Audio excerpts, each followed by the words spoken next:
இன்றைக்கு மூன்று கேள்விகளை குறித்து நாம் சிந்திக்க இருக்கிறோம். முதல் கேள்வி, யோவான் 8ஆம் அதிகாரம் 56ஆம் வசனம். உங்கள் பிதாவாகிய ஆபிரகாம் என்னுடைய நாளை காண ஆசையாயிருந்தான், கண்டு களி கூர்ந்தான் என்று இயேசு சொல்கிறார். கேள்வி என்னவென்றால், கிறிஸ்துவின் நாளை ஆபிரகாம் என்று கண்டான். ஏனென்றால் கிறிஸ்து பிறப்பதற்கு முன்பாக 1500 வருடங்களுக்கு முன்பாக ஆபிரகாம் இந்த பூமியிலே அவர் ஈராக்கில் இருக்கிற கல்தேயர் தேசத்திலிருந்து ஊரினப்பட்ட இடத்திலிருந்து அவர் தேவனால் அழைத்து பிரித்தெடுக்கப்பட்டு காண்பிக்கிற தேசமாக கானானை வந்தடைந்து அங்கு அவர் கீழ்ப்படிதலை அவர் நிறைவேற்றி தேவன் குறித்து அந்த தேசத்தை சுதந்திரித்தார். அவர் எப்படி கிறிஸ்துவின் நாளை காண முடியும் என்பதுதான் இன்றைய கேள்வி. இதற்கு ஒரு விளக்கமான கேள்வி எளிதாக இருந்தாலும் பதிலானது மிகப்பெரிய பின்னணியை கொண்டதாக இருக்கிறதா அப்படின்னா, யோவான் 8ஆம் அதிகாரத்தை நான் வாசிக்கிறேன். அதிலிருந்து சில வசனங்களை மட்டும் நாம் இன்றைக்கு சிந்தித்தோமானால் இந்த கேள்விக்கு பதிலை காண முடியும். இயேசு ஒலிவ மலைக்கு போனார்.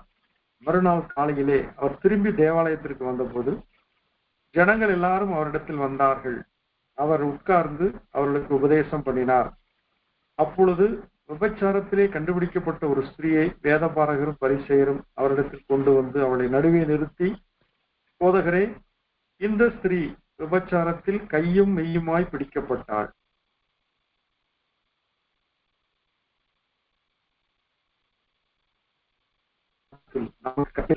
என்றார்கள்.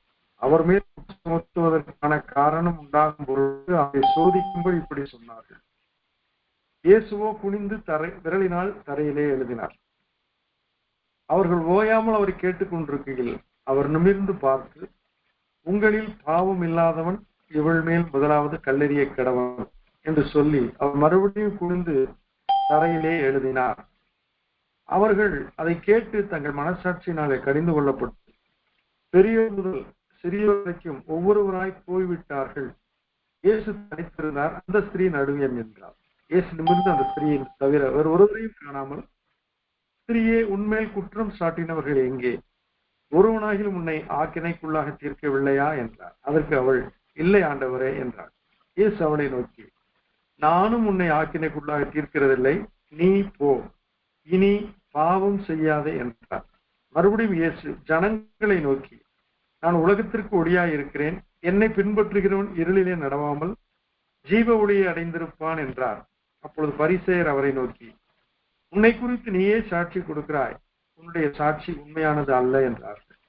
இயேசு அவர்களுக்கு பிரதியுத்தரமாக, என்னை குறித்து நானே சாட்சி கொடுத்தாலும் என் சாட்சி உண்மையாய் இருக்கிறது. ஏனெனில் நான் எங்கே இருந்து வந்தேன் என்றும் எங்கே போகிறேன் என்றும் அறிந்திருக்கிறேன். நீங்களோ நான் எங்கே இருந்து வருகிறேன் என்றும் எங்கே போகிறேன் என்றும் அறியீர்கள். நீங்கள் மாம்சத்துக்கு ஏற்றபடி நியாயம் தீர்க்கிறீர்கள். நான் ஒருவனையும் நியாயம் தீர்க்கிறது இல்லை. நான் நியாயம் தீர்த்தால் என் தீர்ப்பு சத்தியத்தின்படி இருக்கும். ஏனெனில் நான் தனித்திருக்கவில்லை, நானும் என்னை அனுப்பின பிதாவுமாக இருக்கிறோம். 2 பேருடைய சாட்சி உண்மை என்று உங்கள் நியாயப்பிரமாணத்திலும் எழுதியிருக்கிறதே. நான் என்னை குறித்து சாட்சி கொடுக்கிறவனாய் இருக்கிறேன், என்னை அனுப்பின பிதாவும் என்னை குறித்து சாட்சி கொடுக்கிறார் என்றார். அப்பொழுது அவர்கள், உம்முடைய பிதா எங்கே என்றார்கள். இயேசு பிரதியுத்தரமாக, என்னையும் அறியீர்கள், என் பிதாவையும் அறியீர்கள். நீங்கள் என்னை அறிந்தீர்களானால் என் பிதாவையும் அறிவீர்கள் என்றார். தேவாலயத்தில் இயேசு உபதேசம் பண்ணுகிற போது தர்மப்பட்டி இருக்கும் இடத்தில் இந்த வசனங்களை சொன்னார். அவருடைய வேலை இன்னும் வராதபடியினால் ஒருவனும் அவரை பிடிக்கவில்லை. இயேசு மறுபடியும் அவர்களை நோக்கி, நான் போகிறேன், நீங்கள் என்னை தேடி உங்கள் பாவங்களிலே சாவீர்கள், நான் போகிற இடத்துக்கு வர உங்களால் கூடாது என்றார். அப்பொழுது யூதர்கள், நான் போகிற இடத்துக்கு வர உங்களால் கூடாது என்கிறானே, தன்னைத்தான் கொலை செய்து கொள்வானோ என்று பேசிக்கொண்டார்கள். அவர் அவர்களை நோக்கி, நீங்கள் தாழ்விலிருந்து உண்டானவர்கள், நான் உயர்விலிருந்து உண்டானவன். நீங்கள் இந்த உலகத்திலிருந்து உண்டானவர்கள், நான் இந்த உலகத்திலிருந்து உண்டானவன் அல்ல. ஆகையால் நீங்கள் உங்கள் பாவங்களில் சாவீர்கள் என்று உங்களுக்கு சொன்னேன். நானே அவர் என்று நீங்கள் விசுவாசியாவிட்டால் உங்கள் பாவங்களிலே சாவீர்கள் என்றார். அதற்கு அவர்கள், நீர் யார் என்றார். இயேசுவை நோக்கி, நான் ஆதி முதலாய் உங்களுக்கு சொல்லியிருக்கிறவர் தான். உங்களை குறித்து பேசவும் நியாயத்திற்கும் எனக்கு அநேக காரியங்கள் உண்டு. என்னை அனுப்பினவர் சத்தியம் உள்ளவர். நான் அவரிடத்தில் கேட்டவைகளையே உலகத்துக்கு சொல்லுகிறேன் என்றார். பிதாவை குறித்து பேசினார் என்று அவர்கள் அறியாதிருந்தார்கள். அதனால் இயேசு அவர்களை நோக்கி, நீங்கள் மனுஷகுமாரனை உயர்த்தின பின்பு நானே அவர் என்றும், நான் என் சுயமாய் ஒன்றும் செய்யாமல் என் பிதா எனக்கு போதித்தபடியே இவைகளை சொன்னேன் என்றும் அறிவீர்கள். என்னை அனுப்பினவர் என்னுடனே கூட இருக்கிறார். பிதாவுக்கு பிரியமானவைகளை நான் எப்பொழுதும் செய்கிறபடியால் அவர் என்னை தனியே இருக்க விடவில்லை என்றார். இவைகளை அவர் சொல்லுகையில் அநேகர் அவரிடத்தில் விசுவாசம் வைத்தார்கள். இயேசு தம்மை விசுவாசித்த யூதர்களை நோக்கி, நீங்கள் என் உபதேசத்தில் நிலைத்திருந்தால் மெய்யாகவே என் சீஷராய் இருப்பீர்கள், சத்தியத்தையும் அறிவீர்கள், சத்தியம் உங்களை விடுதலையாக்கும் என்றார். அவர்கள் அவருக்கு பிரதியுத்தரமாக, நாங்கள் ஆபிரகாமின் சந்ததியாராய் இருக்கிறோம். நாங்கள் ஒரு காலம் ஒருவனுக்கும் அடிமைகளாய் இருக்கவில்லை. விடுதலை ஆவீர்கள் என்று நீர் எப்படி சொல்கிறீர் என்றார்கள். இயேசு அவர்களுக்கு பிரதியுத்தரமாக, பாவம் செய்கிறவன் எவனும் பாவத்துக்கு அடிமையாய் இருக்கிறான் என்று மெய்யாகவே மெய்யாகவே உங்களுக்கு சொல்லுகிறேன். அடிமையானவன் என்னென்றைக்கும் வீட்டிலே நிலைத்திறான், குமாரன் என்றென்றைக்கும் நிலைத்திருக்கிறார். ஆகையால் குமாரன் உங்களை விடுதலையாக்கினால் மெய்யாகவே விடுதலை ஆவீர்கள். நீங்கள் ஆபிரகாமின் சந்ததியார் என்று அறிவேன், ஆனாலும் உங்களுக்குள்ளே உபதேசம் இடம் பெறாதபடியால் என்னை கொலை செய்ய தேடுகிறீர்கள். நான் என் பிதாவினிடத்தில் கண்டதை சொல்லுகிறேன், உங்கள் பிதாவினிடத்தில் கண்டதை செய்கிறீர்கள் என்றார். அதற்கு அவர்கள், ஆபிரகாமே எங்கள் பிதா என்றார்கள். இயேசு அவர்களை நோக்கி, நீங்கள் ஆபிரகாமின் பிள்ளைகளாய் இருந்தால் ஆபிரகாமின் கிரியைகளை செய்வீர்களே. தேவனிடத்தில் கேட்டிருக்கிற சத்தியத்தை உங்களுக்கு சொன்ன மனுஷனாகிய என்னை கொல்ல தேடுகிறீர்கள். ஆபிரகாம் இப்படி செய்யவில்லையே, நீங்கள் உங்கள் பிதாவின் கிரியைகளை செய்கிறீர்கள் என்றார். அதற்கு அவர்கள், நாங்கள் வேசித்தனத்தினால் பிறந்தவர்கள் அல்ல, ஒரே பிதா எங்களுக்கு உண்டு, அவர் தேவன் என்றார்கள். இயேசு அவர்களை நோக்கி, தேவன் உங்கள் பிதாவாய் இருந்தால் என்னிடத்தில் அன்பாய் இருப்பீர்கள். ஏனெனில் நான் தேவனிடத்திலிருந்து வந்திருக்கிறேன். நான் சுயமாய் வரவில்லை, அவரே என்னை அனுப்பினார். என் வசனத்தை நீங்கள் ஏன் அறியாமல் இருக்கிறீர்கள்? என் உபதேசத்தை கேட்க மனதில்லாமல் இருக்கிறதுனால் அல்லவோ? நீங்கள் உங்கள் பிதாவாகிய பிசாசானவனால் உண்டானவர்கள். உங்கள் பிதாவுடைய இச்சைகளின்படி செய்ய மனதாய் இருக்கிறீர்கள். அவன் ஆதி முதற்கொண்டு மனுஷ கொலைபாதகனாய் இருக்கிறான். சத்தியம் அவனிடத்தில் இல்லாதபடியால் அவன் சத்தியத்திலே நிலை நிற்கவில்லை. அவன் பொய்யனும் பொய்க்கு பிதாவுமாய் இருக்கிறபடியால் அவன் பொய் பேசும்போது தன் சொந்தத்தில் எடுத்து பேசுகிறான். நான் உங்களுக்கு சத்தியத்தை சொல்லுகிறபடினாலே நீங்கள் என்னை விசுவாசிக்கிறது இல்லை. என்னிடத்தில் பாவம் உண்டென்று உங்களில் யார் என்னை குற்றப்படுத்தக்கூடும்? நான் சத்தியத்தை சொல்லியிருக்க நீங்கள் ஏன் என்னை விசுவாசிக்கிறது இல்லை? தேவனால் உண்டானவன் தேவனுடைய வசனங்களுக்கு செவி கொடுக்கிறான். நீங்கள் தேவனால் உண்டாயிராதபடியினால் செவி கொடாமல் இருக்கிறீர்கள் என்றார். அப்பொழுது யூதர்கள் அவருக்கு பிரதியுத்தரமாக, உன்னை சமாரியன் என்றும் பிசாசு பிடித்தவன் என்றும் நாங்கள் சொல்லுகிறது சரிதானே என்றார்கள். எதற்கு இயேசு, நான் பிசாசு பிடித்தவன் அல்ல, நான் என் பிதாவை கனம் பண்ணுகிறேன், நீங்கள் என்னை கனவீனம் பண்ணுகிறீர்கள். நான் எனக்கு மகிமையை தேடுகிறதில்லை, அதை தேடி நியாயந்திருக்கிறவர் ஒருவர் இருக்கிறார். ஒருவன் என் வார்த்தையை கை கொண்டால் அவன் என்னென்றைக்கு மரணத்தை காண்பதில்லை என்று மெய்யாகவே உங்களுக்கு சொல்கிறேன் என்றார். அப்பொழுது யூதர்கள் அவரை நோக்கி, நீ பிசாசு பிடித்தவன் என்று இப்பொழுது அறிந்திருக்கிறோம். ஆபிரகாமும் தீர்க்கதரிசிகளும் மரித்தார்கள், ஒருவன் என் வார்த்தையை கை கொண்டால் என்னென்றைக்கு மரணத்தை ருசி பார்ப்பதில்லை என்கிறாய். எங்கள் பிதாவாகிய ஆபிரகாமிலும் நீ பெரியவனோ? அவர் மரித்தார், தீர்க்கதரிசிகளும் மரித்தார்கள், உன்னை நீ எப்படிப்பட்டவனாக்குகிறாய் என்றார். இயேசு பிரதியுத்தரமாக, என்னை நானே மகிமைப்படுத்தினால் அந்த மகிமை வீணாயிருக்கும். என் பிதா என்னை மகிமைப்படுத்துகிறவர், அவரை உங்கள் தேவன் என்று நீங்கள் சொல்கிறீர்கள். ஆயினும் நீங்கள் அவரை அறியவில்லை, நான் அவரை அறிந்திருக்கிறேன். அவரை அறியேன் என்று சொல்வேன் ஆகில் உங்களைப் போல நானும் பொய்யனாயிருப்பேன். அவரை நான் அறிந்து அவருடைய வார்த்தையை கை கொண்டிருக்கிறேன். உங்கள் பிதாவாகிய ஆபிரகாம் என்னுடைய நாளை காண ஆசையாயிருந்தான், கண்டு கலிகூர்ந்தான் என்றார். அப்பொழுது யூதர்கள் அவரை நோக்கி, உனக்கு இன்னும் 50 வயது ஆகவில்லையே, நீ ஆபிரகாமை கண்டாயோ என்றார்கள். அதற்கு இயேசு, ஆபிரகாம் உண்டாகிறதற்கு முன்னமே நான் இருக்கிறேன் என்று மெய்யாகவே மெய்யாகவே உங்களுக்கு சொல்லுகிறேன் என்றார். அப்பொழுது அவர் மேல் எரியும்படி கல்லுகளை எடுத்துக் கொண்டார்கள். இயேசு மறைந்து அவர் நடுவே கடந்து தேவாலயத்தை விட்டு போனார். இது ஒரு விவாதமான பகுதியாய் நாம் வாசிக்க கேட்டோம். இந்த பகுதியை வாசித்த பின்புதான் கேள்விக்குரிய பதிலை நாம் கண்டுபிடிப்பது எளிது. கேள்வி என்னவென்றால், உங்கள் பிதாவாகிய ஆபிரகாம் என்னுடைய நாளைக்கான ஆசையாய் இருந்தான், கண்டு கலிகூர்ந்தான் என்று இயேசு சொல்கிறார். கேள்வி, கிறிஸ்துவின் நாளை ஆபிரகாம் என்று கண்டான்? இதுதான் கேள்வி.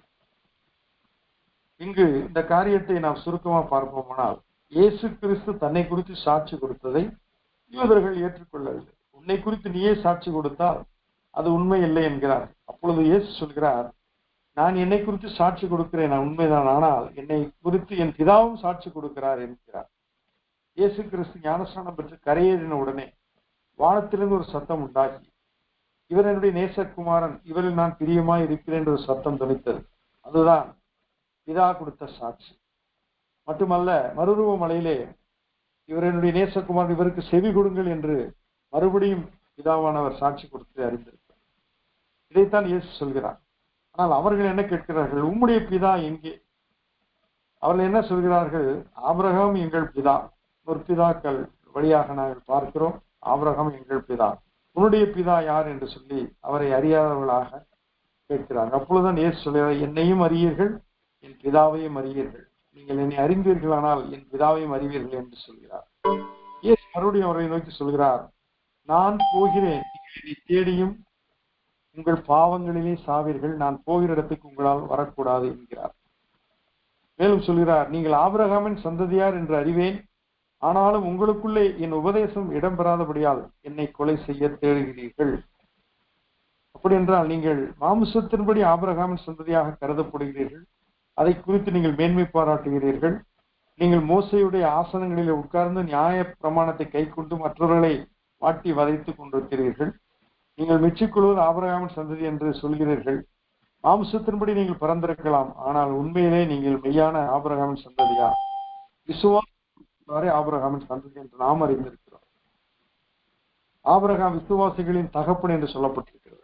இயேசு கிறிஸ்துவை விசுவாசிக்கிற அனைவரும் ஆபிரகாமை தகப்பனாக கொண்டவர்களாக, விசுவாசிகளின் முதல் தகப்பனாகிய ஆபிரகாமின் சந்ததிகளாய் வருகிறோம்.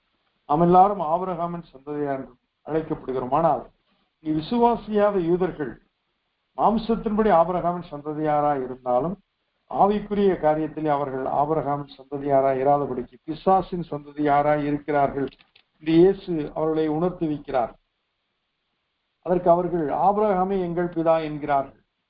அவர் சொல்கிறார், நீங்கள் ஆபிரகாமின் பிள்ளைகளாய் இருந்தால் ஆபிரகாமின் கிரியைகளை செய்வீர்களே, நீங்கள் உங்கள் பிதாவாகிய பிசாசானவனால் உண்டானவர்கள், உங்கள் பிதாவுடைய இச்சையின்படி செய்ய மனதாய் இருக்கிறீர்கள். அவன் ஆதி முதற்கொண்டு மனுஷ கொலைபாதகனாய் இருக்கிறான்.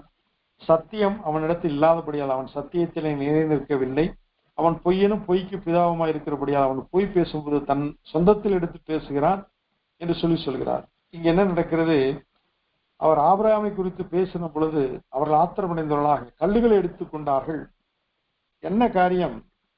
நான் சொல்கிறதை நீங்கள் விசுவாசிக்கிறதில்லை, ஆபிரகாம் செய்கின்படி நீங்கள் செய்வதும் இல்லை, ஆகையினால் நீங்கள் பிசாசனுடைய பிள்ளைகள் என்கிறார்.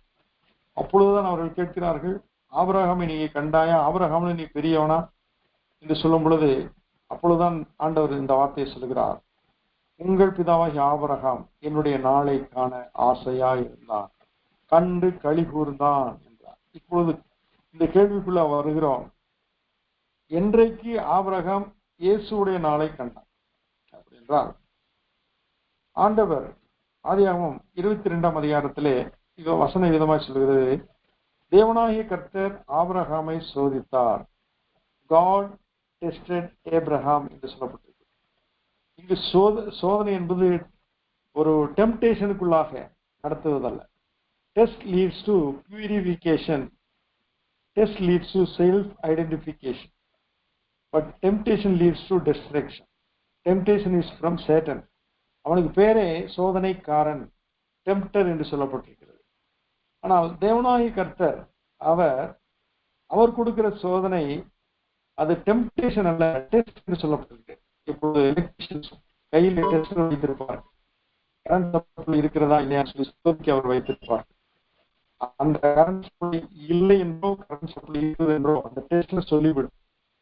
அதே போல விசுவாசம் இருக்கிறதா விசுவாசம் இல்லையா என்பதை கர்த்தருடைய சோதனை வெளிப்படுத்திவிடும். துன்ப நாளிலே யோபு விசுவாசத்திலே உறுதியாய் நின்றார். தாவீது கடினமான சூழ்நிலை கர்த்தரோடு நின்றார். யோசேப்பு கைவிடப்பட்ட சூழ்நிலை கர்த்தரோடு, அவர்கள் எல்லாரும் கர்த்தரை விசுவாசித்தார்கள். 12ஆம் அதிகாரத்தில் விசுவாசத்தை குறித்து பார்க்கிற விசுவாச பட்டியலை இன்றைக்கு நாமெல்லாம் விசுவாசிக்கிறவர்களாக இருக்கிறோம். சில வேளைகளிலே சோதனைகளும் பாடுகளும் உபத்திரவங்களும் வேதனைகளும் பார்க்கும் பொழுது நாம் கர்த்தரை விசுவாசிக்கிறோமா அல்லது அந்த விசுவாசத்திற்கு வழியை போகிற இருதயத்துடையவர்களாக இருக்கிறோமா? அதான் மேல சொல்லி இருக்கிறது, கர்த்தரை விளைகிற பொல்லாப்பான இருதயம் ஒருவருக்குள்ள இராதபடிக்கு நீங்கள் எச்சரிக்கையா இருங்கள் என்று சொல்லப்படும். அப்படி என்றால் விசுவாசமே தேவனை பிரியப்படுத்துகிற காரியம். விசுவாசம் இல்லாமல் தேவனுக்கு பிரியமாய் இருப்பது கூடாத காரியம். இங்கு ஆபிரகாம் தேவனை விசுவாசித்து அவன் விசுவாசத்திலே வல்லவன் ஆனான் என்று சொல்லப்பட்டிருக்கிறது. அவனிடத்திலே ஆண்டவர் கொடுத்த சோதனை என்னவென்றால், உன் ஏக புத்திரனும் ஒரே பேரான குமாரனுமாகிய ஈசாக்கை நான் குறித்த அந்த மோரியா மலையின் உச்சியிலே நீ போய் அவனை பலி செலுத்தி என்கிறார். ஏற்கனவே கானான் தேசத்திலே வந்த பொழுது அநேக விலைகளிலே ஆபிரகாம் பலி செலுத்துகிறான். பலிபீடத்தை கட்டி பலி செலுத்தி கர்த்தரை தொழுதுகிறவனாய் இருக்கிறான். இப்பொழுது தன் சொந்த மகனை பலி செலுத்த வேண்டிய நிலை. இங்கு என்ன பார்க்கிறோம், எப்படி பிதாவாகிய தேவன் தம் ஒரே பேரான குமாரனை விசுவாசிக்கும் எவனோ அவன் கெட்டு போகாமல் நித்திய ஜீவனை அடையும்படிக்கு இயேசுவை தந்தரில் எவ்வளவு உலகத்தில் அன்பு கூர்ந்தாரோ, அதே போல ஆபிரகாம் தேவனிடத்தில் அன்பு கூர்ந்ததை நிரூபிக்கும்படியாக, விசுவாசத்தை நிரூபிக்கும்படியாக தன் மகனாகிய அந்த வாக்குத்தத்தத்தின் புத்திரனை அழைத்து கொண்டு கட்டைகளை எடுத்துக்கொண்டு கழுதின் மேல் சவாரி செய்தவர்களாய் வேலைக்காரர்களோடு அவர்கள் புறப்பட்டு, சாராள் இடத்தில் கூட அவன் இந்த காரியங்களை சொல்லாதபடிக்கு அவன் புறப்பட்டு அந்த மோரிய மலைக்கு செல்கிறான்.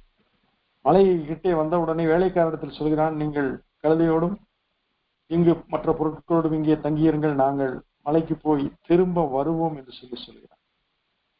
மேலே பலி செலுத்தின பின்பு ஈசாக்கை அவன் எப்படி கொண்டு வர முடியும்? ஆனால் இங்க என்ன சொல்ற, நாங்கள் திரும்பி வருவோம் என்கிறான். அதுதான் விசுவாச வார்த்தை. ஏனென்றால் செத்துப்போன கர்ப்பத்திலிருந்து உயிருள்ள ஜீவனுள்ள ஒரு குழந்தையை பெற்றெடுக்க கர்த்தர் வல்லமை அனுப்புவார். ஆனால் பலியிடப்பட்ட ஈசாக்கையும் திரும்ப அவர் உயிர்ப்பிக்க முடியும் என்பதுதான் ஆபிரகாமின் விசுவாசம்.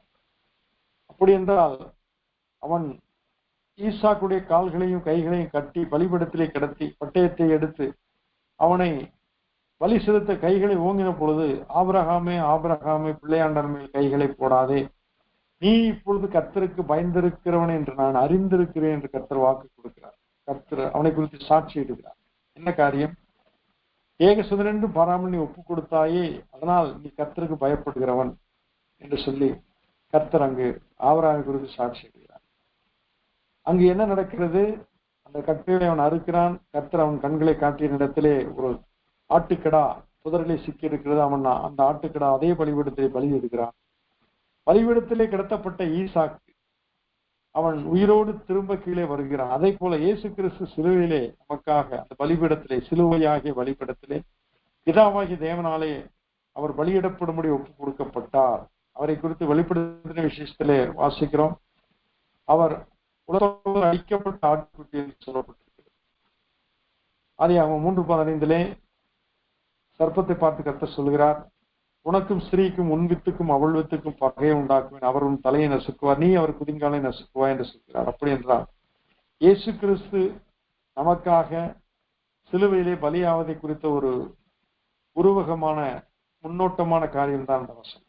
இங்கு அதைத்தான் ஆபிரகாம் தன் மகனை பலிபீடத்திலே கிடத்தி திரும்ப பெற்றுக்கொள்கிறார் என்பதை எபிரேயர் நிருபத்திலே வாசிக்கிறோம். எபிரேயர் 11ஆம் அதிகாரம் 17 முதல் 19 வசனங்களிலே, மேலும் விசுவாசத்தினாலே ஆபிரகாம் தான் சோதிக்கப்பட்ட போது ஈசாக்கை பலியாக ஒப்புக் கொடுத்தான். ஈசாக்கினிடத்தில் உன் சந்ததி விளங்கும் என்று அவனோடே சொல்லப்பட்டிருந்ததே, இப்படிப்பட்ட வாக்குத்தத்தங்களை பெற்றவன் மரித்தோரிலிருந்து எழுப்ப தேவன் வல்லவராய் இருக்கிறார் என்று எண்ணி தனக்கு ஒரே பேரானவனையே பலியாக ஒப்புக் கொடுத்தான். மரித்தோரிலிருந்து அவனை பாவனையாக திரும்பவும் பெற்றுக் கொண்டான். இதைத்தான் இயேசு சொல்கிறார், ஆபிரகாம் என்னுடைய நாளை அந்த மோரியா மலையிலே கண்டான், அந்த பலிபீடத்திலே கண்டான். ஈசாக்கை கிடத்தின பொழுது, பட்டயத்தை உருவின பொழுது, நான் பலியிடப்படும் நாளை அவன் கண்டான். அதுதான் என்னுடைய நாள் என்று இயேசு கிறிஸ்து சொல்கிறார். உங்கள் பிதாவாகிய ஆபிரகாம் என்னுடைய நாளை காண ஆசையாய் இருந்தான், கண்டு கழிவுந்தான் என்கிறார். இது அற்புதமான ஒரு வெளிப்பாடு ஆபிரகாமுக்கு கொடுக்கப்பட்டது. இயேசு கிறிஸ்துவின் சிலுவை மரணத்தை குறித்து அவர் நிழலாட்டமான ஒரு சம்பவத்தை மோரிய மலையிலே அவன் காண்கிறான். அதே மோரிய மலையில்தான் இயேசு கிறிஸ்து சிலுவிலே அறையப்பட்டார் என்கிறார்கள். அது எருசலேமிலே இருக்கிற அந்த கொல்கதா என்ற மலை, அந்த மலையிலே தான் இயேசு கிறிஸ்து சிலுவிலே அறையப்பட்டார். அதே இடத்திலே தான் ஆபிரகாம் பலிபீடத்தின் மேல் கிடத்தப்பட்டான். ஆபிரகாம் கட்டுகளை அரித்து அவன் வெளியே வந்தது போல இயேசு கிறிஸ்து மரணக்கட்டுகளை அரித்து அவர் உயிரோடு எழுந்தார், அவர் காணப்பட்டார் என்று பார்க்கிறோம். இதை ஒப்புமையாகத்தான் இயேசு சொல்கிறார்.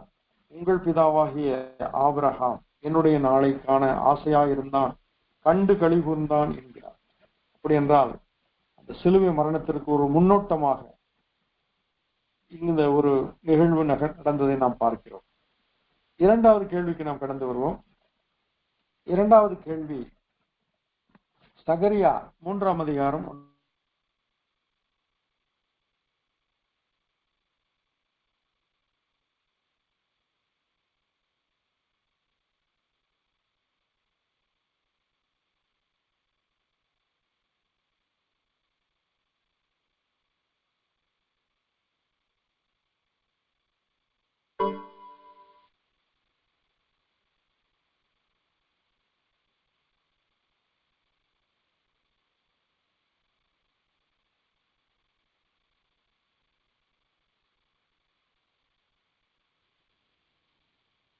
தேவனுடைய பரிபூர்ணமான ஞானம், தேவனுடைய பரிபூர்ணமான பார்வை இந்த 7 என்ற பரிபூரணத்தை குறிக்கிறது. அந்த கண்கள் என்பது அறிதலை, ஞானத்தை குறிக்கிறது. 7 கண்கள் என்பது சகலத்தையும் அறிகிற, காண்கிற ஞானமாக்கிய அந்த பரிபூரணத்தை குறிக்கிறது. இதை நாம் வாசிக்க கேட்போம். சகரியா 3ஆம் அதிகாரம் 9ஆம் வசனம்.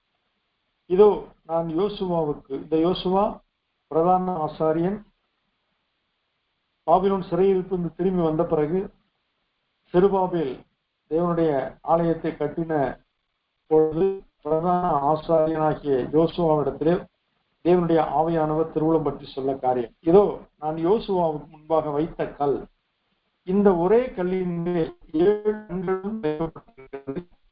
இதோ நான் சித்தத்தை நிறைவேற்றி இந்த தேசத்தில் அக்கிரமத்தை ஒரே நாளிலே நீக்கி போடுவேன் என்று சேனைகளின் கர்த்தர் சொல்லுகிறார். தேவனுடைய ஆலயம் இருக்கிற இடத்திலே தேவ பிரசன்னம் இருக்கும் என்று நாம் அறிந்திருக்கிறோம். அன்றைக்கு கூடாரங்களிலே தேவனுடைய பிரசன்னம் இருந்தது. பின்பு தாவீது தான் பெரிய மாளிகையிலே சௌகரியமாய் வாழ்கிற தன்னுடைய வாழ்க்கையை எண்ணி தேவனுடைய உடன்படிக்கை பெட்டி அது கூடாரத்தில் வைக்கப்பட்டிருக்கிறதே, அந்த உடன்படிக்கை பெட்டிக்கு ஒரு ஆலயத்தை எழுப்பி பத்திரமா வைக்க வேண்டும் என்று ஆசைப்பட்டான். ஆனால் அவனுடைய மகனாகிய சாலமோன் காலத்திலே அதை நிறைவேறினது. கர்த்தர் சொன்னார், இந்த ஸ்தலத்திலே செய்யப்படும் ஜெபத்திற்கு என் கண்கள் திறந்தவைகளும் என் செவிகள் கவனிக்கிறவளுமாய் இருக்கிறது என்று சொன்னார். அதே வேளையிலே என் கற்பனைகளையும் என் பிரமாணங்களையும் நீங்கள் கை கொள்ளாமல் போனால் இந்த ஸ்தலத்தை விட்டு நான் விலகுவேன். அப்பொழுது இந்த ஆலயமானது இடிக்கப்பட்டு போகும். இதன் வழியாய் கடந்து போகிறவன் அவன் விசில் அடித்து ஈசலிட்டு பரியாசம் பண்ணக்கூடிய நிலைக்கு நான் இதை ஒப்பு கொடுத்து விடுவேன் என்று சொன்னார். அது நடந்தது. பாபிலோன் ராஜா, அசிரிய ராஜா வந்து அந்த ஆலயத்தை அவர்கள் அதம் பண்ணினார்கள், இடித்து போட்டார்கள். இதே போலத்தான் இயேசு கிறிஸ்து எருசலேமுக்கு வந்த பொழுது சீஷர்கள் சொன்னார்கள், அந்த செருபாபேல் கட்டின ஆலயத்தை குறித்து சொன்னார்கள், பாருங்கள் ஆலயம் எவ்விதமாக இருக்கிறது என்ற பொழுது இயேசு அதைத்தான் சொல்கிறார், இந்த ஆலயத்தின் கற்கள் ஒன்றின் மேல் ஒன்று இராதபடிக்கு இடிக்கப்பட்டு போகும் காலம் வரும் என்று சொன்னார். அது ரோமர்கள் காலத்திலே அது நடந்தது. தேவாலயம் இடிக்கப்பட்டு போனது. பாருங்கள் காரியம் என்ன, தேவ சித்தம் செய்யாதவர்கள் தேவனுடைய ஆலயத்தை நாடி போவது பிரயோஜனம் இல்லை. இன்றைக்கு கட்டிடங்கள் முக்கியப்படுத்தப்படுகின்றன. எங்கு பார்த்தாலும் கட்டிடங்கள் மனிதர்களால் எழுப்பப்படுகின்றது. அந்த கட்டிடத்திற்குள் கடவுளை வைத்து விடலாம் என்று சொல்லி மனிதர்கள் எண்ணுகிறார்கள். இதைத்தான் கர்த்தர் சொன்னார், மனிதன் கையினால் கட்டின ஆலயத்தில் நான் வாசம் பண்ணுவேனோ என்கிறார். அப்படி என்றால் கட்டிடத்திலே விசேஷம் ஒன்றும் இல்லை. கட்டிடத்தில் கூடுகிற மக்கள் விசுவாச மக்கள், மனம் திரும்பினவர்கள், இயேசு கிறிஸ்துவை விசுவாசிக்கிறவர்கள், அவர்கள்தான் திருச்சபையுடைய கட்டிடம் அல்ல என்பதை நாம் அறிவித்து புரிந்து கொள்ள வேண்டும். இங்கு சாலமோனுடைய கட்டிடம் இடிக்கப்பட்டு போனது. திரும்ப கட்டப்பட்ட செருபாபேல் கட்டின ஆலயமும் ரோமருடைய காலத்தில் இடிக்கப்பட்டு போனது.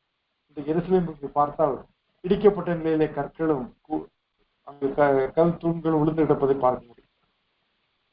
இந்த சூழ்நிலையில் தான் கர்த்தர் சகரியா 3ஆம் அதிகாரம் 9ஆம் வசனத்தில் சொல்கிறார், இதோ நான் யோசுவாவுக்கு முன்பாக வைத்த கல், இந்த ஒரே கல்லின் மேல் 7 கண்களும் வைக்கப்பட்டிருக்கிறது. இதோ நான் அதன் சித்திர வேலையை நிறைவேற்றி இந்த தேசத்தில் அக்கிரமத்தை ஒரே நாளிலே நீக்கி போடுவேன் என்று சேனையில் கர்த்தர் சொல்கிறார். அப்படி என்றால் இங்கு கர்த்தருடைய கண்கள் சுத்திகரிக்கிறதா இருக்கிறது. கர்த்தருடைய கண்கள் ரட்சிக்கிற கண்களாக, இரக்கமுடைய கண்களாக இருக்கிறது. இன்றைக்கு நம்முடைய பார்வை எவ்விதமா இருக்கிறது நாம் யோசிக்கிறோம். ஜட்ஜ்மெண்டல் ஆட்டிடியூட் இருக்குமானால், நியாயம் தீர்க்கும் சிந்தை இருக்குமானால், நம்முடைய கண்கள் எல்லாரையும் நேராய் பார்க்காது, அது கோணலாய் பார்க்கும். அதைத்தான் ஆண்டவர் சொல்கிறார், உன் கண்கள் நேராய் பார்க்க கடவுள் என்கிறார். உன் கண் தெளிவா இருந்தால் உன் சரீரம் முழுவதும் வெளிச்சமா இருக்கும்.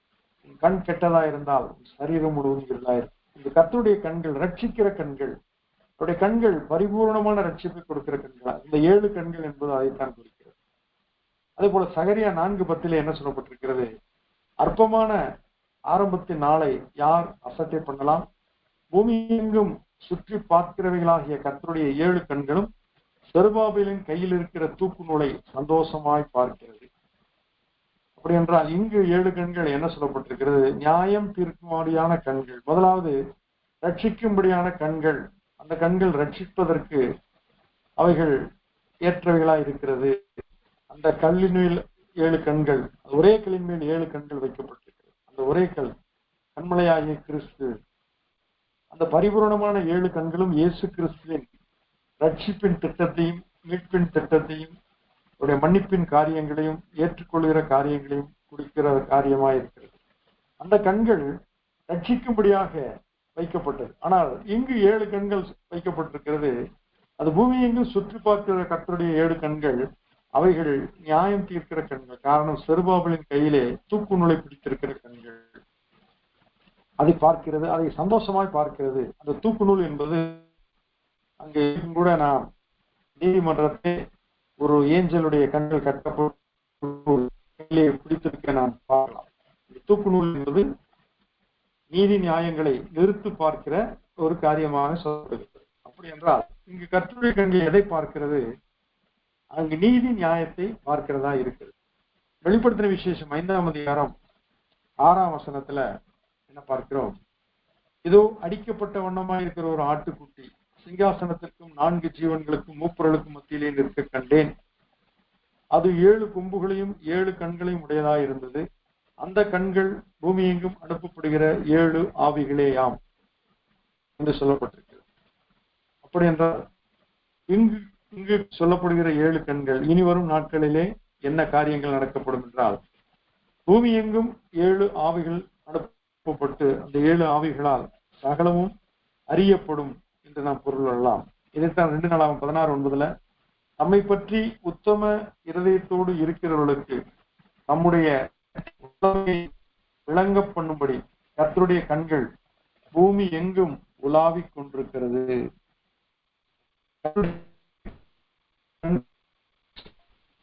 அப்படி என்றால் இன்றைக்கும் அவருடைய கண்கள் நம்மை கண்டு கொண்டிருக்கிறது. இந்த 7 என்ற வார்த்தையை கொண்டு நாம் உருவகத்தை நாம் அதை லிட்டரலா எடுத்துக்கொள்ள முடியாது. இந்த உருவகம் ஓமை என்பது ஒரு காரியத்தை புரிந்து கொள்வதற்காக நமக்கு கொடுக்கப்படுகிற ஒரு விளக்க காரியங்கள்.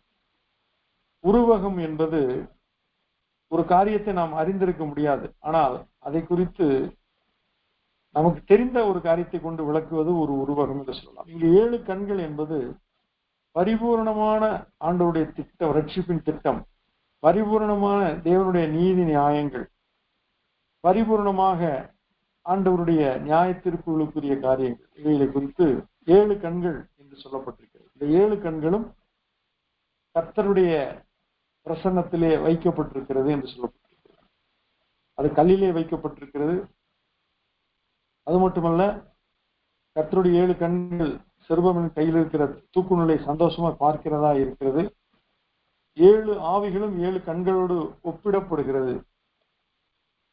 அடிக்கப்பட்ட வண்ணமா இருக்கிற ஒரு ஆட்டுக்குட்டி, அந்த ஆட்டுக்குட்டி 7 கொம்புகளை உடையதா இருந்தது, 7 கண்களையும் உடையதா இருந்தது என்று சொல்லுவோம். இது உருவகம். இந்த உருவகத்திலே நாம் அறிய வேண்டிய காரியம், தேவனுடைய கண்கள் நம்மை நோக்கி பார்க்கின்றன. எதற்கு? நம்மை அழித்து விடுவதற்காக அல்ல. வேதம் என்ன சொல்லியிருக்கிறது? ஆதியாகமம் 6ஆம் அதிகாரத்திலே, தேவனாகிய கர்த்தர் பூமியை நோக்கி பார்த்தார், அது பொல்லாததா இருந்தது, அக்கிரமம் உள்ளதா இருந்தது என்று சொல்லப்பட்டிருக்கிறது. பின்பு அது ஜலப்பிரளயத்தில் அழிக்கப்பட்ட பின்பு நோவா பலி செலுத்தின உடனே அந்த பலியை கர்த்தர் சுகந்த வாசனை ஏற்றுக்கொள்கிறார்.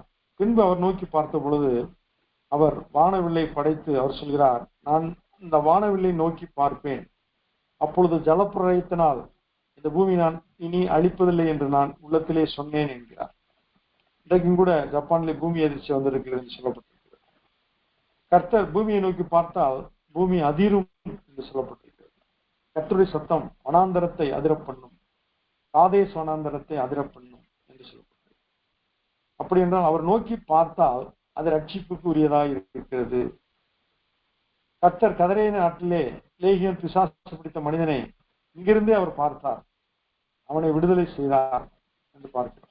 கானானிய ஸ்திரீ தீரு சீதோன் பட்டணங்களிலே வசித்துக் கொண்டிருந்தவள் மிக வேதனையோடு தன்னுடைய மகள் சாத்த பிசாசினாலே அலைக்கழிக்கப்படுவதை கண்டு கண்ணீரோடு வாழ்ந்து கொண்டிருந்த மகளை அவர் இங்கிருந்தே கண்டு போய் அவளை விடுதலை செய்து திரும்ப வந்தார் என்று பார்க்கிறார். 38 வருஷம் பெதெஸ்தா குளத்திலே எப்பொழுது தண்ணீர் கலங்கும் என்று காத்துக்கொண்டு கிடந்த ஒரு மனிதனை இயேசு கிறிஸ்து கண்டு அவனை குணமாக்கிறார் என்று பார்க்கிறார். அவருடைய கண்கள் ரட்சிக்கும் கண்கள், அவருடைய கண்கள் குணமாக்குகிற கண்கள். ஒரு குஷ்டரோகி இயேசுவை பார்த்து, தாவீதின் குமாரனே எனக்கு இறங்கும், உமக்கு சித்தமானால் என்னை சுத்தமாக்க உம்மாலே கூடும் என்ற பொழுது இயேசு மனதுருகி அவனை கண்டு தொட்டு, எனக்கு சித்தமுடி நீ சுத்தமாக்கின்றார். எரிகோ நொழியாய் போகும் பொழுது அவர் பரிதிமை குருடனுடைய சத்தத்தை கேட்டு நின்று அவனை அழைத்து வர செய்து அவனை பார்த்து, நான் உனக்கு என்ன செய்ய வேண்டும் என்றார். நான் பார்வையடைய வேண்டும் என்ற பொழுது கர்த்தர் அவனை பார்வையடைய செய்தார். அதே எரிகோ பட்டணத்தை விட்டு அவர் புறப்படும் முன்பாக சகேவை கண்டு, இன்றைக்கு நான் உன் வீட்டிலே தங்க வேண்டும், நீ சீக்கிரமா இறங்கவா என்ற பொழுது அவன் சீக்கிரமா இறங்கினான். அவன் சந்தோஷத்தோடு அவரை அழைத்துக் கொண்டு போனான். பாவங்களை அறிக்கையிட்டு பண ஆசிர்ந்து அவன் விடுதலையாக்கி அவன் ரட்சிக்கப்பட்ட பொழுது இயேசு சொன்னார், இவனும் ஆபிரகாமின் குமாரனாய் இருக்கிறான் என்று சொல்கிறார். அப்படி என்றால் அவருடைய பார்வையிலே, அவருடைய காண்பதிலே ஒரு பரிபூர்ணமான பார்வை, எல்லார் மேலும் இரக்கமுள்ள பார்வை, எல்லாரையும் ரட்சிக்க சித்தம் கொண்ட பார்வை. அதே வேளையிலே அவருடைய கண்கள் ரட்சிப்புக்கு இடம் கொடுக்காதவர்களையும் கீழ்ப்படியாதவர்களையும் முரட்டாட்டம் உள்ளவர்களையும் நியாயம் தீர்க்கிற பார்வை வரும். அதைத்தான் நாம் வெளிப்படுத்தின விசேஷத்திலே பார்த்தோம். அந்த கண்கள் பூமி எங்கும் அனுப்பப்படுகிற 7 ஆவிகள். அப்படி என்றால் பூமி எங்கும் எந்த இடத்தில் இருந்தாலும், மனித சஞ்சாரமற்ற இடங்களிலே இன்றைக்கு ஆதிவாசி மக்கள் வாழ்ந்து கொண்டுதான் இருக்கிறார்கள். அவர்களுக்கு இன்றைக்கு அடைந்த விஞ்ஞான வளர்ச்சி தெரியாது. எவ்வளவு எந்த விதமான போக்குவரத்து வசதி இல்லாத இடங்களிலே கூட இன்றைக்கு காடுகளிலே வாழ்ந்து கொண்டிருக்கிறார்கள். பாப்புவா நியூகினி என்ற பகுதியிலே வாழ்ந்து கொண்டிருக்கிறார்கள். இன்னும் தென் அமெரிக்காவின் அடர்ந்த காடுகளிலே அவர்கள், அமேசான் காடுகளிலே அவர்கள் வாழ்ந்து கொண்டிருக்கிறார்கள். ஆனால் அங்கும் அவர்களை காண்கிறவராய் இருக்கிறார். ஆகையினால்தான் தேவனுடைய கண்கள் நம்மை பற்றி உத்தமரத்தோடு இருக்கிறவர்களுக்கு நம்முடைய வல்லமை விளங்க கர்த்தருடைய கண்கள் பூமி எங்கும் உலாவிக் கொண்டிருக்கிறது. ஆகினால் இந்த 7 கண்கள் என்பது அவருடைய பரிபூர்ணமான அறிகிற, இரக்கம் பாராட்டுகிற, அதே வேளையிலே நீதி நியாயம் செய்கிற கண்கள் என்பதற்கு நாம் பொருள் கொள்ளலாம். இதைத்தான் சங்கீதம் 33, 18, 19 வசனங்களிலே எழுதப்பட்டிருக்கிறது. தமக்கு பயந்து தமது கிருபைக்கு காத்திருக்கும் ஆத்துமாக்களை விலக்கி விடுவிக்கவும், பஞ்சத்தில் அவர்களை உயிரோடு காக்கவும் கர்த்தருடைய கண் அவர்கள் மேல் நோக்கமாயிருக்கிறது. பாருங்க, ஆத்துமாக்களை மரணத்துக்கிருந்து விலக்கி விடுவிக்கிறார், பஞ்சத்திலே காக்கிறார். அவருடைய கண்கள் நம்மேல் நோக்கமாயிருக்கிறது. அதற்காக கர்த்தரை ஸ்தோத்திரிப்போம். கர்த்தருடைய கண்கள் நம்மேல் நோக்கமாயிருப்பதற்காக கர்த்தரை துதிப்போம். 3வது கடைசி கேள்வி, சகரியா 14ஆம் அதிகாரம் 16ஆம் வசனம். பின்பு எருசலேமுக்கு விரோதமாக வந்திருந்த எல்லா ஜாதிகளிலும் நீதியான யாவரும் சேனையின் கர்த்தராகிய ராஜாவை தொழுது கொள்ளும்படிக்கும் கூடார பண்டிகையை ஆசரிக்கும்படிக்கும் வருஷா வருஷம் வருவார்கள். இது இயேசு கிறிஸ்து இந்த பூமியிலே அவர் 1000 வருஷ அரசாட்சியிலே நடைபெறுகிற ஒரு தீர்க்க தரிசனமான வார்த்தை. கேள்வி என்னவென்றால், கிறிஸ்து அரசாளும் காலத்தில் யூதர்களுடைய 7 பண்டிகைகளில் கூடார பண்டிகை மட்டும் ஆசரிக்கப்படும் என்று ஏன் குறிப்பிடப்பட்டுள்ளது? அப்படி என்றால் மற்ற 6 பண்டிகைகள் என்ன என்பதை நாம் அறிய வேண்டும். ஏன் கூடார பண்டிகை மாத்திரம் ஆசரிக்கப்படும் என்று குறிப்பிடப்படுவது என்று நாம் கேள்வியிலிருந்து அறிய வேண்டும். பொதுவாக யாத்திராகமம் 19ஆம் அதிகாரத்திலே இந்த காரியங்கள் தெளிவாக சொல்லப்பட்டிருக்கிறது. ஆண்டவர் எப்படி இடைப்பட்டார், எகிப்திலிருந்து இஸ்ரேல் மக்களை கர்த்தர் அழைத்துக் கொண்டு வருகிறார். ஜனங்கள் அவரை இன்னும் சரியான முறையிலே அறியவில்லை. ஓரளவுக்கு விசுவாசித்திருக்கிறார்கள், முழுமையாக அவரை அறியாதிருக்கிறார்கள். சீனாய் மலையிலே தேவன் தம்மை வெளிப்படுத்தின பொழுது மேகங்கள் இருந்தது, ஆனால் இடி முழக்கங்களும் மின்னல்களும் கரும் புகைகளும் ஜனங்களை திடுக்கிட செய்தன. பயந்தார்கள். அவர்கள் மோசையை நோக்கி அலறினார்கள். மோசே, கர்த்தர் எங்களோடு பேச வேண்டாம், அவர் எங்களோடு பேசினால் நாங்கள் செத்தே போவோம், நீர் எங்களோடு பேசும், எங்களுக்கு அது போதும் என்றார். அப்படி என்றால் ஒவ்வொரு முறையும் மோசே மலையேறி போய் கர்த்தரை சந்திக்க வேண்டும் என்ற நிர்பந்தத்திலிருந்து கர்த்தரை விடுவிக்கும்படியாக ஒரு நியமனத்தை ஏற்படுத்தினார். அதுதான் ஆசரிப்பு கூடாரம். மட்டுமல்ல, ஆசரிப்பு கூடாரத்திலே கர்த்தர் மோசையோடு இடைப்பட்டது போல, ஆசாரியரோடு இடைப்பட்டது போல, கூடாரங்களிலே வசித்த அந்த மக்களையும் அதை நினைவு கூறும்படியாக கூடார பண்டிகை என்ற ஒரு காரியத்தை அவர் ஏற்படுத்தினார். அதற்கு முன்பாக தேவனாகிய கர்த்தர் எகிப்திலிருந்து இஸ்ரேல் மக்களை விடுதலை செய்ய முதலாவது அவரிடத்திலே கொடுத்த கட்டளை, 1 வயதுள்ள ஒரு ஆட்டுக்குட்டியை அடித்து உங்கள் வாசல்களின் நிலைக்கால்களிலே மேலும் கீழும் தடவ வேண்டும் என்று சொல்லப்பட்டிருக்கு. அப்படி என்றால் நீங்கள் யோசித்து பாருங்கள், வாசலின் நிலைக்கால்கள் மேலேயும் கீழேயும் தடவுவதும் 2 பக்கத்து நிலைகளும் தடவுவதும் என்றால் அந்த 4 குறிகளை இணைத்தால் ஒரு சிலுவை வந்துவிடும் அங்கே. அப்படி என்றால் இயேசு கிறிஸ்து ஆகிய சிலுவை அந்த ஈசோப்பு வைக்கப்பட்ட இடத்திலே 4 நிலைக்கால்களிலும் வைக்கப்பட்டதை எல்லாவற்றையும் இணைக்கும் போது அங்கு சிலுவை உருவாகிறது. இது இயேசு கிறிஸ்துவுக்கான பண்டிகை. அவர் பஸ்கா பண்டிகை என்று இயேசு கிறிஸ்து நமக்காக சிலுவையில் அடிக்கப்பட்டார். வெள்ளிக்கிழமை அடிக்கப்பட்டால்தான் குட் ஃப்ரைடே என்கிறோம். நமக்கெல்லாம் குட் ஃப்ரைடே. ஏனென்றால் அந்த நாளிலே நாம் அடிக்கப்படவில்லை, ஆனால் கிறிஸ்து நமக்காக அடிக்கப்பட்டார். ஆனால் அந்த நாள் ஒரு புனித வெள்ளி என்று அழைக்கிறோம், ஆங்கிலத்தில் குட் ஃப்ரைடே என்கிறோம். பஸ்கா பண்டிகை, இந்த பண்டிகையை நினைவுறும்படி கர்த்தர் கட்டளையிடுகிறார். ஏனென்றால் காலங்கள் கடந்த பின்பு பிதாக்களுடைய காரியங்கள் எல்லாம் அறியாமல் போகும் நாட்கள் வரும். யோசேப்பு அறியாத பார்வோன் தோன்றினான் என்பது போல எகிப்திலிருந்து விடுதலையாக்கப்பட்ட விதங்களை அறியாத சந்ததியார் தோன்றிவிடக்கூடாது என்பதற்காக பஸ்கா ஆசரிப்பு என்ற ஒரு பண்டிகையை கர்த்தர் ஒரு நியமனத்தை அவர்களுக்கு, எபிரேயர்களுக்கு வைத்தார். அவர்கள் பஸ்கா பண்டிகையை கொண்டாட இன்றைக்கும் அவர்கள் செய்து கொண்டிருக்கிறார்கள். இது முதல் காரியம்.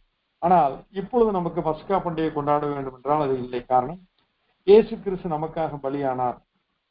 இனி வேறு பலி செலுத்தப்பட தேவையில்லை, முடிந்தது என்றார். அப்படி என்றால் இந்த பண்டிகைகளின் ஆசரிப்புகள் முடிந்தது என்று இயேசு சொல்கிறார். நியாயப்பிரமாணத்தை நிறைவேற்றி நான் முடித்தேன், இனி நியாயப்பிரமாணத்தின் பாரம் உங்களுக்கு தேவையில்லை. விருத்த சேதனம், ஆசரிப்பு கூடார ஆசரிப்புகள், பலியிடுதல், பண்டிகை கொண்டாடுதல் போன்ற நியமங்களை கர்த்தர் முடித்து விட்டார் என்பதற்காகத்தான் முடிந்தது என்று இயேசு சொன்னார். முதலாவது பண்டிகை பஸ்கா பண்டிகை. யாத்திராகமம் 12:13 அதை குறித்து சொல்லப்பட்டிருக்கிறது. அடுத்ததாக புளிப்பில்லாத அப்ப பண்டிகை. இந்த பண்டிகைகள் எல்லாம் யூதர்களுடைய நிசான் என்ற மாதத்தின், அதாவது முதல் மாதத்தின் நாட்களிலே கொண்டாடப்படுகிற பண்டிகைகள். இந்த புளிப்பில்லாத அப்ப பண்டிகை என்பது ஒரு சுவையற்ற அப்பத்தை அவர்கள் சாப்பிட வேண்டும்.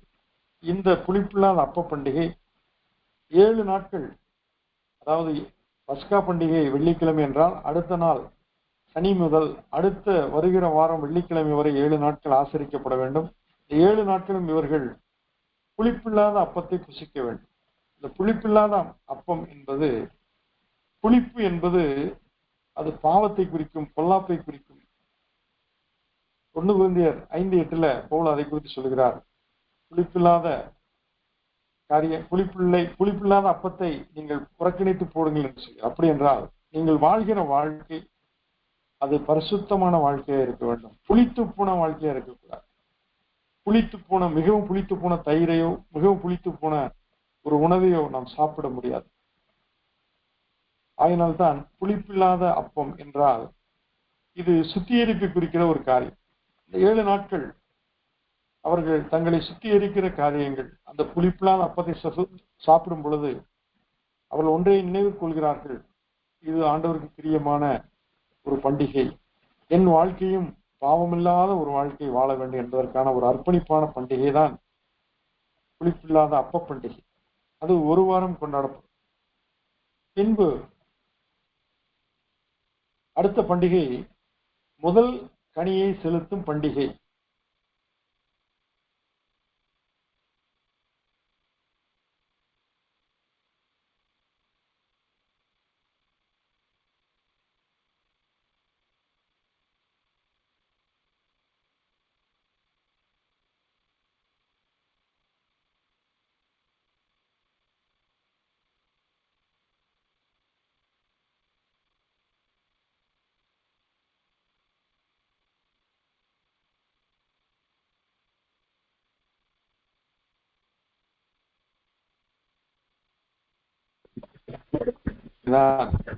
இந்த பண்டிகை மட்டுமல்ல, பின்பு வாரங்களின் பண்டிகை வருகிறது. இந்த பண்டிகையிலே பெந்தேகொஸ்தே பண்டிகை ஒரு 10 நாட்கள் கழித்து பெந்தேகொஸ்தே 50வது நாள் என்று சொல்லப்படும். 40 நாட்கள் கடந்த பின்பு 50வது நாளாக கொண்டாடப்படுகிற பண்டிகை பெண்டிகாஸ்டல் ஃபெஸ்டிவல், அதாவது அறுவடை பண்டிகை என்று நாம் சொல்லலாம். இது கோதுமையை அவர்கள் அறுத்து ஆண்டவருடைய சமூகத்திலே வயல் நிலத்திலே விளைந்த அந்த படைப்புகளை ஆண்டவருக்கு என்று நன்றி செலுத்துகிறார்கள். இவைகளை செய்யும் பொழுது தேவனோடு அவர்கள் தங்களை தாழ்த்தி தேவன் எவ்விதமாக தங்களை ஆசீர்வதித்தார் என்பதை நினைவு கூறுகிற ஒரு பண்டிகை பெந்தேகொஸ்தே பண்டிகை, 50வது நாள் என்று சொல்லும். பெண்டிகாஸ்ட் என்றால் 50th டே என்று பொருள், 50வது பண்டிகை நாள் என்று. இந்த பண்டிகைகள் கொண்டாடப்படும் பொழுது ஜனங்கள் தங்களுடைய பிரயாசங்களை எல்லாம் படைக்கிறார். 15:20 அதை குறித்து தெளிவாக சொல்லியிருக்கிறார். இவைகளெல்லாம் வாரங்களின் பண்டிகை என்று சொல்லப்பட்டிருக்கிறது. 50வது நாளில் பெந்தேகொஸ்தே பண்டிகை, கோதுமை அறுவடையை கொண்டு வந்து அவர்கள் ஸ்தோத்திர பண்டிகையாக கொண்டாடுகிறார்கள். அறுவடையின் பண்டிகை என்று நாம் கூட கொண்டாடுகிறோம். லேவியாகமம் 23ஆம் அதிகாரம் 16ஆம் வசனத்திலே இதை குறித்து நாம் பார்க்கிறோம். அடுத்ததாக எக்காலம் ஊதி ஞாபக குறியாக கொண்டாடும் பண்டிகை என்று சொல்லப்பட்டிருக்கிறது. எக்காலம் ஊதுகிற பண்டிகை, கொம்புகளை எடுத்து அதிலே அவர்கள் ஊதி தங்களுடைய மகிழ்ச்சியை தெரிவிக்கும் எக்காலம் ஊதி கொண்டாடுகிற பண்டிகை ஞாபகக்குறியின் பண்டிகை. இது தேவனோடு ஒப்புரவாகும் பண்டிகை. இதில் உபவாசம் இருந்து ஜனங்கள் ஜெபிப்பார்கள். உபவாசம் இருந்து ஜெபித்து ஆண்டவரோடு தங்களை இணைத்துக் கொண்டு இனி வரும் நாட்களிலே அவருக்கு உகந்த நபர்களாய் வாழ்வதற்கு அர்ப்பணிக்கும் ஒரு பண்டிகை தான் எக்காலம் ஊதும் ஞாபக குறி பண்டிகை. இது லேவியராகமம் 23ஆம் அதிகாரம் 24ஆம் வசனத்திலே சொல்லப்பட்டிருக்கு. 6வதாக நிவாரண பலி செலுத்தும் பண்டிகை. நிவாரண பலி, பாவ நிவாரண பலி, குற்ற நிவாரண பலி, போஜன பலி என்று சொல்லி பலவிதமான பலிகளை செலுத்தி தங்களை ஒப்பு கொடுத்து அர்ப்பணித்து தங்களை சுத்திகரித்துக் கொண்டு தேவனுடைய சமூகத்திலே உண்மையுள்ளவர்களாய், உத்தமமுள்ளவர்களாய், பரிசுத்தமுள்ள ஜனமாய் நிலைநிறுத்தும்படியாக நிவாரண பலி செலுத்துகிற பண்டிகை. 7வது கடைசியாக கூடார பண்டிகை. இந்த கூடார பண்டிகை இது 7 நாட்கள் ஆசரிக்கப்படுகிறது. ஜனங்கள் கூடாரங்களை போட்டு அதிலே இருந்து அவர்கள் அந்த பண்டிகையிலே கர்த்தரை மகிமைப்படுத்துகிறார்கள். தங்களுடைய முன்னோர்கள் முற்பிதாக்கள் எகிப்திலிருந்து கானான் தேசத்துக்கு வரும் வரை அவர்கள் தங்கியிருந்த கட்டிடங்கள் அல்ல, அவர்கள் தங்கியிருந்த கூடாரங்களிலே தங்கியிருந்தார்கள். தேவன் ஆசரிப்பு கூடாரத்தில் எழுந்திருந்தார். மேகஸ்தம்பமும் அக்கினி ஸ்தம்பமும் அங்கு காணப்பட்டது. பகலிலே மேகஸ்தம்பமும் இரவிலே அக்கினி ஸ்தம்பமும் அவர்களை வழி நடத்தியது. மேகம் எழும்பின பொழுது அவர்கள் அந்த இடத்தை விட்டு கிளம்புவார்கள். மேகம் அந்த ஆசரிப்பு கூடாரத்திலே தங்கியிருக்கும் போது ஜனங்கள் எல்லாரும் கூடாரத்திலே தங்கியிருப்பார்கள். இப்படியாக இருந்த நபர்கள் இன்றைக்கு உலகத்திலே மிகப்பெரிய ஆசீர்வதிக்கப்பட்ட ஜனமாக யூதர்கள் வைக்கப்பட்டிருக்கிறார்கள். நோபல் பரிசு வாங்கினவர்களிலே அதிகமான பேர் இந்த யூதர்களாக இருக்கிறார். இன்றைக்கு அநேக அறிவியல் கண்டுபிடிப்புகள், மருத்துவ கண்டுபிடிப்புகள், இன்னுமாக மோட்டார் வாகனங்கள் கண்டுபிடிப்புகள் எல்லாம் யூதர்களால் கண்டுபிடிக்கப்பட்டது. காரணம், அவர்கள் கர்த்தருக்கு பயப்படுபவர்களாய் இருக்கிறார்கள். பழைய ஏற்பாட்டை அவர்கள் கை கொண்டவர்களாய் இருக்கிறார்கள். அதைத்தான் பவுல் சொல்கிறார், அவருடைய வைராக்கியம் அறிவுக்கேற்ற வைராக்கியம் அல்ல என்கிறார். தான் ஒரு குற்றம் சாட்டப்படாத பரிசேயனாயும் நியாயபிரமாணத்தின்படி குற்றம் சாட்டப்படாதவனாய் இருந்தாலும், என்னிடத்திலே குற்றம் இல்லை என்று நான் உணர்ந்தாலும் என்னை நியாயந்திருக்கிறவர் கர்த்தர் என்று பவுல் தன்னை தாழ்த்துகிறார். இன்றைக்கும் யூதர்கள் அவர்கள் பக்தியுள்ளவர்களாய் இருக்கிறார்கள். ஆனால் இயேசு கிறிஸ்துவை பற்றிய புத்தி இல்லாதவர்களாய் இருக்கிறார்கள். இன்றைக்கும் அவர்கள் கூடார பண்டிகை ஆசரிக்கிறார். இந்த கூடார பண்டிகையிலே 3 ஸ்தலங்கள் காணப்படுகிறது. அதிலே வெளிப்பிரகாரம் என்பது அங்கு தகசு தோளால் வைக்கப்பட்ட அந்த பிரகாரங்களிலே ஜனங்கள் உள்ளே வந்து தங்களுடைய பலிகளை கொடுக்கும்படியாக அவர்கள் ஆசாரியனை சந்திக்கும் இடம். அங்கே வெண்கல பீடம் இருக்கும். அதிலே பலியிடப்படும். பின்பு அந்த பலியிடப்பட்ட அவயவங்கள் சித்தரிக்கப்படும்படி வெண்கல தொட்டி அங்கே வைக்கப்பட்டிருக்கும். இவையெல்லாம் வெளிப்பிரகாரம். இதோடு ஜனங்கள் அங்கே நின்று கொள்ள வேண்டும். ஆனால் 2 ஸ்தலங்கள் அந்த ஆசரிப்பு கூடாரத்திலே இருக்கும். அந்த ஆசரிப்பு கூடாரத்திலே நுழைகிறதற்கு ஆசாரியர்களுக்கு மட்டுமே உரிமை. மகா பரிசுத்த ஸ்தலத்திலே பிரவேசிப்பதற்கு பிரதான ஆசாரியனுக்கு மட்டுமே உரிமை. இந்த பரிசுத்த ஸ்தலத்திலே அவர்கள் போய் என்னத்தை காண்கிறார்கள்? 7 பொன் குத்து விளக்கு வைக்கப்பட்டிருக்கிறது. சமூகத்து அப்பம் வைக்கப்பட்ட மேஜை இருக்கிறது. தூபங்காட்டுகிற ஒரு பலிபீடம் இருக்கிறது. இது இந்த பரிசுத்த ஸ்தலத்திலே இருக்கு. அதை தாண்டி இறுதியாக இருக்கிற இடம் மகா பரிசுத்த ஸ்தலம். அங்கு தேவனுடைய உடன்படிக்கை பெட்டி இருக்கு. அங்கு ஆரோனின் துளிர்த்த கோலும் 10 கட்டளையில் பொறித்த கற்பலகையும் இருக்கு. சோ இவைகளெல்லாம் தேவனுடைய பிரசன்னத்திற்கு நாடி வருகிற ஜனங்களுக்காக வைக்கப்பட்ட நியமனங்கள். இந்த நியமனங்களிலே இந்த கூடார பண்டிகையிலே ஆசரிக்கிறவர்கள் இவைகளெல்லாம் நியமிக்கிறார். இவைகளெல்லாம் நினைக்கிறார்கள். நாங்கள் கூடாரத்திலே இருந்தோம், தேவனாகி கர்த்தர் ஆசரிப்பு கூடாரத்திலே அவர் வாசம் பண்ணினார் என்பதெல்லாம் அவர் நினைவு கூர்ந்து இந்த கூடார பண்டிகைகளை கொண்டாடி கொண்டிருக்கிறார்.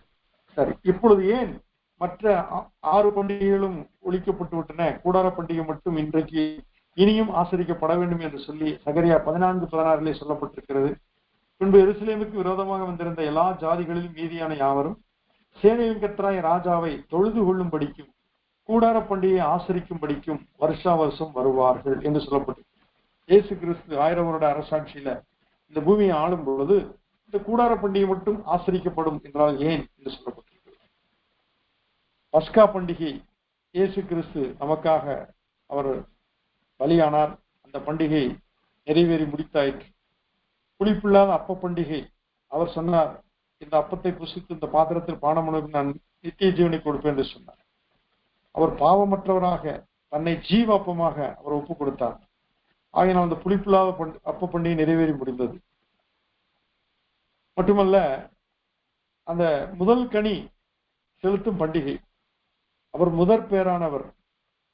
படைப்புகளிலும் சரி அவர் முதற் பலனானவர், உயிர்த்தெழுதலும் சரி இயேசு கிறிஸ்து முதற் பலனானவர். அவர் உயிர்த்தெழுந்தவர் முதற் பலனானார். இயேசு கிறிஸ்து 3 பேரை உயிர்ப்பித்தார். சிறு பெண்ணை உயிர்ப்பித்தார், நாயின் ஒரு விதவின் மகனை உயிர்ப்பித்தார், லாசரை உயிர்ப்பித்தார். 3 பேரும் மறுபடியும் இறந்து போனார். இயேசு கிறிஸ்து உயிர்த்த பின்பு அவர் மரணத்தை திரும்ப சந்திக்கவில்லை. அவர் மரணத்தை ஜெயித்து விட்டார். அவர் மரணத்தை சந்திக்க அவசியம் இல்லை. ஆகினால் அவர் முதல் கனியாய் இருந்தார். அவர் பிதாவுக்கு ஒரே பேரான குமரனாய் இருந்தார். அவர் நமக்காக பாவிகளை ரட்சிக்க கிறிஸ்து இயேசு உலகத்துக்கு வந்தார். அவர் உயிர்த்தெழுந்தவர்கள் முதற் பலனானார். ஆகினால் முதல் கனி செலுத்தும் அந்த பண்டிகை நிறைவேறி முடிந்தது. பெந்தைக்கோஸ்து பண்டிகை, அறுவடை பண்டிகை, இயேசு கிறிஸ்து எல்லாவித நற்கணிகளையும் அவர் நிறைவேற்றி முடித்தார். அவர் செய்த அனைத்து சகல பலிகளும் நிறைவேறப்பட்ட பொழுது அது சுகந்த வாசனையா கர்த்தருக்கு காணப்பட்டது. இன்றைக்கு நோவா பலி செலுத்தினது கர்த்தர் சுகந்த வாசனையை நுகர்ந்ததை போல இயேசு கிறிஸ்து அனைவருக்காக சிலுவையிலே பலியானது, அது சுகந்த வாசனை ஏறெடுக்கப்பட்டது. அதே போல பெந்தேகொஸ்தே பண்டிகையும் சரி, எக்காலம் ஊதி ஞாபகக்குறியாக நியமிக்கப்படும் நன்றி செலுத்தும் பண்டிகையும் சரி, எக்காலம் ஊதும் பண்டிகை என்பது அதுவும் முடிந்துவிடும். ஏனென்றால் இயேசு வரும் பொழுது எக்காலம் ஊதப்படும். எக்காலம் துணிக்கும் பொழுது அவர் நடு வானத்திலே வருவார் என்று சொல்லி அவர் பலியிடும் காரியங்களை நிறைவேற்றப்படினாலே நிவாரண பலியிடும் பண்டிகையும் முடிந்தது. ஆனால் கூடார பண்டிகை என்பது இது நன்றி செலுத்தி துதித்து ஆராதனை செய்கிற ஒரு காரியம். ஆண்கள் கூடாரத்திலே இருந்த காரியத்தை மறந்து விடாதபடிக்கு, தேவ பிரசன்னம் ஆசரிப்பு கூடாரத்தில் இருந்ததை மறந்து விடாதபடிக்கு இது செய்கிறபடினாலே, அவர் தங்கும் வாசஸ்தலமாய் இருக்கிறபடினாலே தேவனாய் கர்த்தர் சொன்னார், நான் அவர்கள் தேவனாய் இருப்பேன், அவர்கள் என் ஜனமாய் இருப்பார்கள் என்று சொன்னார். அப்பொழுது அப்படி என்றால் தேவ பிரசன்னத்தை குறிக்கிற அந்த காரியத்தை மட்டும் ஆண்டவர் வைத்திருக்கிறார். அவைகளும் இந்த பூமியிலே நிறைவேற்றி முடிக்கப்படும்.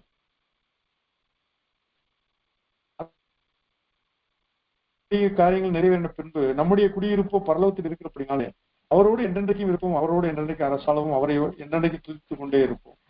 அதனால் இந்த 6 பண்டிகைகள் முடிந்து கூடார பண்டிகை 7வது பண்டிகை நிறைவேறப்பட்டு முடிந்த பின்பு சகலமும் நிறைவேறப்பட்டு முடிந்தது என்ற நாள் வரும் பொழுது நாம் என்றென்றைக்கும் நித்தியமாய் அவரோடே இருப்போம்.